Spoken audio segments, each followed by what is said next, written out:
YCP అధ్యక్షులు జగన్ హత్య రాజకీయాలు చేశారని ఏపీ కాంగ్రెస్ అధ్యక్షురాలు షర్మిల విమర్శించారు. సొంత చెల్లెలకు ఆయన వెన్నుపోటు పొడిచారని ఆరోపించారు.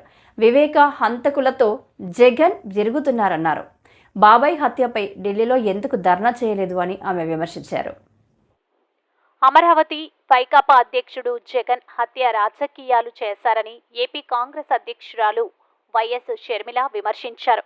సొంత చెల్లెలకు ఆయన వెన్నుపోటు పొడిచారని ఆరోపించారు. వివేక హంతకులతో జగన్ తిరుగుతున్నారు. బాబాయి హత్యపై ఢిల్లీలో ధర్నా ఎందుకు చేయలేదు? అసెంబ్లీలో ఉండకుండా ఏం చేస్తారు? వినుకొండ హత్య వ్యక్తిగతంగా జరిగింది. అది రాజకీయ హత్య కాదు. రాష్ట్రానికి ప్రత్యేక హోదా తీసుకొచ్చే బాధ్యతను సీఎం చంద్రబాబు తీసుకోవాలి. వర్షాలతో నష్టపోయిన రైతులకు ప్రభుత్వం పరిహారం అందించాలి అని షర్మిల కోరారు. ఢిల్లీలో ధర్నా చేస్తారా? ప్రత్యేక హోదా కోసం ఎందుకు చేయలేదండి ధర్నాలు? 5 సంవత్సరాల మీద అధికారంలో ఉన్నారు కదా, మరి ఢిల్లీలో మీరు ప్రత్యేక హోదా కోసం ఎన్నిసార్లు ధర్నాలు చేశారు? ప్రత్యేక హోదా అసలు ఊసే లేకుండా చేశారు కదా. ప్రత్యేక హోదా గురించి మీరు ఏ రోజు పట్టించుకోలేదు. పోలవరం గురించి మీరు ఏ రోజు పట్టించుకోలేదు. రాజధాని గురించి అని చెప్పి 3 రాజధానులను కన్ఫ్యూజ్ చేశారు. ఆఖరికి కడప స్టీల్ ఫ్యాక్టరీని కూడా మీరు పట్టించుకోలేదు. విశాఖ స్టీలు మన రాష్ట్రానికే తలమానికమైన అమ్మేస్తామన్నా కూడా పట్టించుకోలేదు. ఈరోజు మాత్రం ఢిల్లీకి వెళ్ళి ధర్నా చేస్తారట. మీ కార్యకర్తను చంపేస్తే ఢిల్లీకి వెళ్ళి మీరు ధర్నా చేస్తున్నారే, మరి మీ సొంత చిన్నాన్నను చంపేసినప్పుడు మీరు ఢిల్లీలో ఎందుకు ధర్నా చేయలేదు న్యాయం కోసం? జగన్మోహన్ రెడ్డి గారు సమాధానం చెప్పాలి. ఒకవైపు ఇక్కడ అసెంబ్లీ జరుగుతుంది. అసెంబ్లీ జరుగుతున్న సమయంలో మీరు అసెంబ్లీలో ఉండకుండా ఉండే ధైర్యం మీకు లేక ఇలా సాకులు వెతుక్కొని మీరు ఢిల్లీ వెళ్తామంటున్నారే. అంటే అసెంబ్లీలో ఏ బిల్లు ప్రవేశపెట్టినా అది ప్రజలకు వ్యతిరేకమైన అది పాస్ అయిపోవాలనా? మీరు ఉన్నదే 11 మంది. కనీసం ఆ బిల్స్ మీద డిస్కషన్ మీకు అవసరం లేదా? మీరు కొట్లాడాల్సిన అవసరం లేదా? ఏం ఆలోచన చేస్తున్నారు జగన్మోహన్ రెడ్డి గారు? అసలు ఈ వెనుకొండలో జరిగిన హత్య కూడా పొలిటికల్ మర్డర్ ఇది కానే కాదు, ఇది వ్యక్తిగత మర్డర్ అని కూడా అంటున్నారు కదా. మేము ఏదో సాక్షి మీడియానో లేకపోతే టీడీపీ మీడియానో పట్టుకొని మాట్లాడడం లేదు.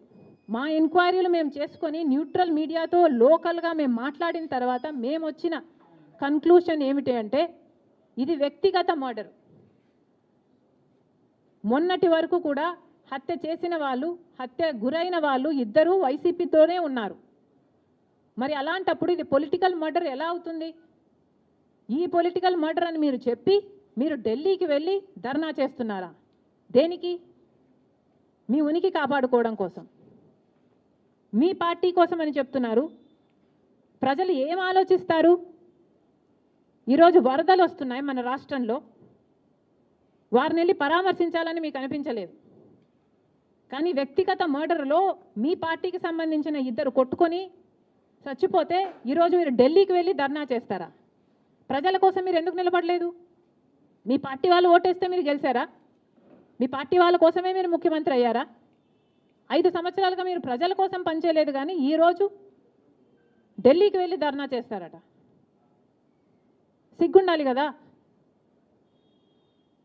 కానీ ఈ విషయంలో పోలీసులను కూడా అడుగుతున్నాం.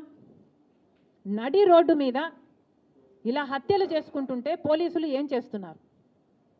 ఆంధ్ర రాష్ట్ర పోలీసులుగా మీ బాధ్యత కాదా లా అండ్ ఆర్డర్ మెయింటైన్ చేయడం? ముఖ్యమంత్రి గారు, డిప్యూటీ ముఖ్యమంత్రి గారు చంద్రబాబు గారు, పవన్ కళ్యాణ్ గారిని కూడా ప్రశ్నిస్తున్నాం. మీ హయాంలో నడి రోడ్డు మీద ఇలా మర్డర్లు జరిగితే మీరు బాధ్యులు కారా? మీకు ఆపాల్సిన బాధ్యత లేదా? లా అండ్ ఆర్డర్ ఉన్నట్ట చచ్చిపోయినట్ట మన రాష్ట్రంలో? మళ్ళీ చెప్తున్నాం, మీరు జోక్యం చేసుకోండి, ఇలాంటివి కాకుండా చూసుకోండి. పోలీసులు కూడా అప్రమత్తంగా ఉండాలి. ఈ లా అండ్ ఆర్డర్ సిచ్యువేషన్ని కంట్రోల్ చేయాల్సిన బాధ్యత పోలీసులకు ఉంది, ముఖ్యమంత్రికి ఉంది, డిప్యూటీ చీఫ్ మినిస్టర్కి ఉంది. దయచేసి మళ్ళీ ఇలాంటివి జరగకుండా చూడండి. గత వారం రోజులుగా వర్షాలు సృష్టిస్తున్న బీభత్సాన్ని మనం అందరం చూస్తున్నాం. కోస్తాంధ్రలో అయితే ఏమి, ఉభయ గోదావరి జిల్లాలో అయితే ఏమి, విశాఖ ప్రాంతం అయితే ఏమి, ఏజెన్సీ ప్రాంతం అయితేనేమి, ఇలా అన్నీ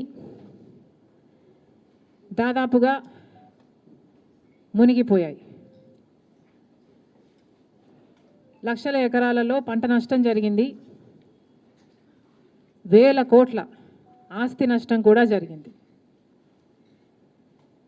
అసలే మన రాష్ట్రంలో రైతాంగం మొత్తం చితికిపోయి ఉన్న పరిస్థితి. చితికిపోయి ఉన్న రైతుల మీద మళ్ళీ పిడుగుపడ్డట్టు అయ్యింది. ఆంధ్ర రాష్ట్రంలో రైతులకు విలువ లేదు, పండించిన పంటకి గిట్టుబాటు ధర లేదు. గత 5 సంవత్సరాలుగా రైతులు వైసీపీ సర్కార్లో జగన్మోహన్ రెడ్డి గారు చేసిన నిర్లక్ష్యంలో ఎంత చితికిపోయి ఉన్నారో అందరం చూసాం. రాజశేఖర్ రెడ్డి గారు ముఖ్యమంత్రిగా 5 సంవత్సరాలే ఉన్నా 5 సంవత్సరాలలో రైతుకు పెద్దపీట వేశాడు, రైతుల్ని ఆదుకున్నాడు, రైతులకు రుణమాఫీ చేశాడు.